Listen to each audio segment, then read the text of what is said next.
अस्सलाम वालेकुम नाज़रीन, आप यूट्यूब चैनल देख रहे हैं। मैं इमरान खान हूँ। नाज़रीन, भारत से मजीद सैलाबी पानी इस वक्त पाकिस्तान में दाखिल हो रहा है और लगातार सैलाबी पानी पाकिस्तान में दाखिल हो रहा है। ये सिलसिला भी अगले 2-3 दिन तक जारी रहेगा। जो महकमा मौसमियात की रिपोर्ट्स हैं या जो आप इंटरनेशनल वेबसाइट्स हैं वहाँ पर आप चेक करते हैं, जो मेट ऑफिस हैं, मुख्तलिफ जो जदीद सिस्टम्स हैं वो ये बता रहे हैं कि बारिशों का ये सिलसिला भी जारी है और तेजी से पानी दरिया सतलुज में, दरिया रावी में और दरिया चनाब में दाखिल हो रहा है। ये पानी जनूबी पंजाब और सिंध की तरफ जाएगा। ऑलरेडी पाकिस्तान का जो लाखों क्यूसेक पानी है वो समुद्र में गिर चुका है और पानी का फ्लो तमाम दरियाओं में तकरीबन इस वक्त ज्यादा है। जो पाकिस्तान के डैम्स हैं वो मुकम्मल तौर पे भर गए हैं और अब उनके अंदर मजीद पानी की गुंजाइश भी बाकी नहीं है। लिहाजा सूरत हाल उतनी अच्छी नहीं है जिसे आप ये कह सकें कि पाकिस्तान के लिए आसान होगा निपटना। अगर बड़े रेले पानी के आते हैं तो मजीद बंद टूटने का खतरा होगा। जो इलाके पहले से डूबे हुए हैं वहां से पानी निकलने की बजाय मजीद पानी वहां पे इकट्ठा हो जाएगा।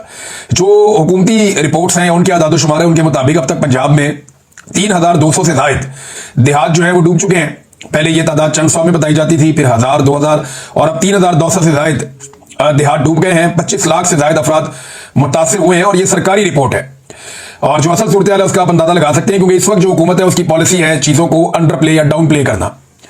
जो अब हुकूमत है वो चीजों को कम करके दिखा रही है। बाद औक़ात हुकूमतें इस तरह के मामला को ज्यादा करके दिखाती हैं क्योंकि उन्होंने इंटरनेशनल डोनर्स के पास जाना होता है, उनसे मदद मांगनी होती है। लेकिन इस मरतबा उसकी उम्मीद भी कम है क्योंकि अफगानिस्तान में एक बड़ा खौफनाक जल्जला आया है और उसके हवाले से जो लोग जाँ बहक हुए उनकी तादाद पहले 800 तक पता चल रही थी। गुज़िश्ता वीलॉग में मैंने आपको बताया, लेकिन अब पता चला कि वो 1100 से तजावज कर गई है। बहुत बड़ी तादाद में जख्मी भी अफगानिस्तान में मौजूद हैं। पाकिस्तान को इस वक्त अपने अफगान भाइयों की भरपूर मदद करनी चाहिए। तो पाकिस्तान में फ्लड्स चल रहे हैं और हुकूमत उसके बारे में जो हुकूमत को करना था वो करने में अभी तक कामयाब नहीं है। आदाद-ओ-शुमार के मुताबिक या जो तखमीने अंदाजे लगाए जा रहे हैं, फील्ड में जो जर्नलिस्ट मौजूद हैं, लोग मौजूद हैं, उनसे पता चलता है कि हुकूमती इमदाद 20% अफराद तक भी नहीं पहुंच पा रही। हत्ता कि मैं हुकूमती इमदाद और जो बाकी लोगों की इमदाद है उसको सबको इकट्ठा करके भी हम कहें तो भी इमदाद 20% लोगों तक भी नहीं पहुंच पा रही। लोग खुले आसमान के नीचे सोने पर मजबूर हैं और लोगों के कपड़े, सामान, बिस्तरे, घर का सारा जो कुछ भी था वो भी, लोगों के मवेशी, फसलें, सब कुछ बह गया और देही इलाकों में बहुत बड़ा नुकसान हुआ है। साहिवाल के अंदर फ्लड का रेला पहुंचा, वहां पे बहुत नुकसान हुआ। ओकाड़ा के अंदर जंग में बहुत शदीद नुकसान हुआ जहां मरियम नवाज गई थी एक दिन पहले। और वहां से अब ये इत्तला आ रही है कि जंग में जो एक जाली कैंप लगाया गया वहां पे जो मरियम नवाज की मुलाकात करवाई गई है वो मुलाकात सैलाब मुतासरीन से नहीं करवाई गई। ये बंदे गाड़ियों में भरकर फैसलाबाद से लाए गए थे और ये भी क्लेम किया जा रहा है कि जो खवातीन लाई गई थी वो कोई सरकारी दफातर में काम करने वाली खवातीन है और इन लोगों को पुराने कपड़े पहना के इनको लाया गया और लाकर वहां पे एक ड्रामा क्रिएट किया गया। जो असल सैलाब मुतासरीन है उनको मरियम नवाज के नजदीक भी नहीं आने दिया गया। रीजन वही है कि जो असल मुतासरीन है वो आएंगे तो वो अपना हक मांगेंगे और ये हक दे नहीं पा रहे। तो 200-250-300 बंदा इकट्ठा करना कोई मुश्किल नहीं होता।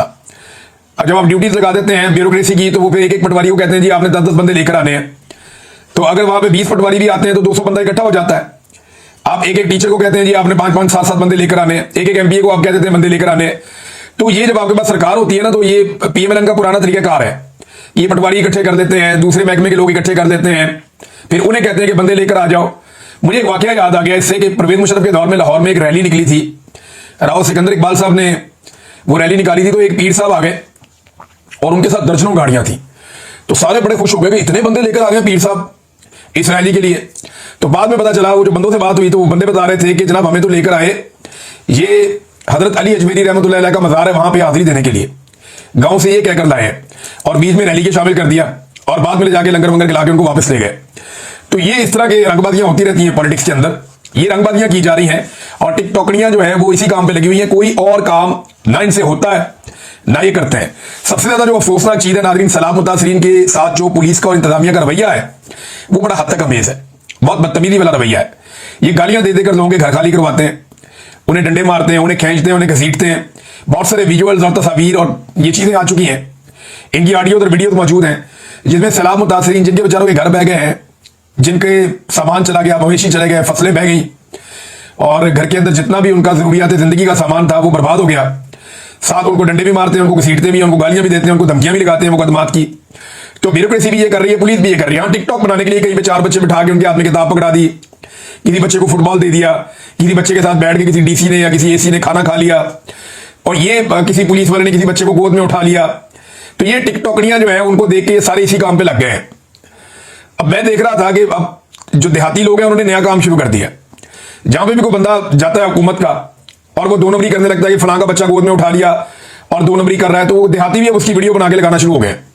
मेरी सलाम मुतासरीन से गुजारिश है कि ये आपकी तौहीन कर रहे हैं, ये आपकी गुर्बत का मजाक उड़ा के, आपकी मजबूरियों का मजाक उड़ा के अपनी पब्लिसिटी कर रहे हैं। लिहाजा आप भी जवाब दें इनको, और जवाब देने का सबसे आसान तरीका है कि ये जो भी कर रहे हैं थोड़ा दूर खड़े होकर आप इनकी वीडियो बना लें।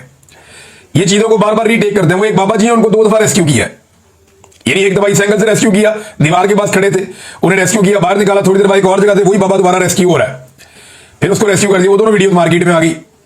अब या तो ये बाबा को शौक था, बार बार पानी में छलांग मार देते थे कि मेरे को रेस्क्यू कर दो, या फिर वही हो रहा है जो हर तरफ हम देख रहे हैं। बंदे हैं वो बाकायदा किनारे से जाते हैं पानी के अंदर, पहले फिर कैमरा ऑन होता है, फिर पानी के अंदर से बाहर आते हैं कोई ना कोई चीज उठा के। ये फ्रॉड हो रहा है, और ये सब इसलिए हो रहा है कि जिसके हवाले सुबह किया गया हुआ है उसकी अपनी तरबियत ही है, वो टिकटॉकनियों की मालकन है और वो यही काम कर रही है और लगातार यही काम हो रहा है। तो बदतमीजी पुलिस और इंतजामिया की जानिब से सलाम मुतासरीन के साथ ये इंतहाई अफसोसनाक है। एक फौजी अफसर की वीडियो में देख रहा था सुबह, वो भी समझा रहा था कि यार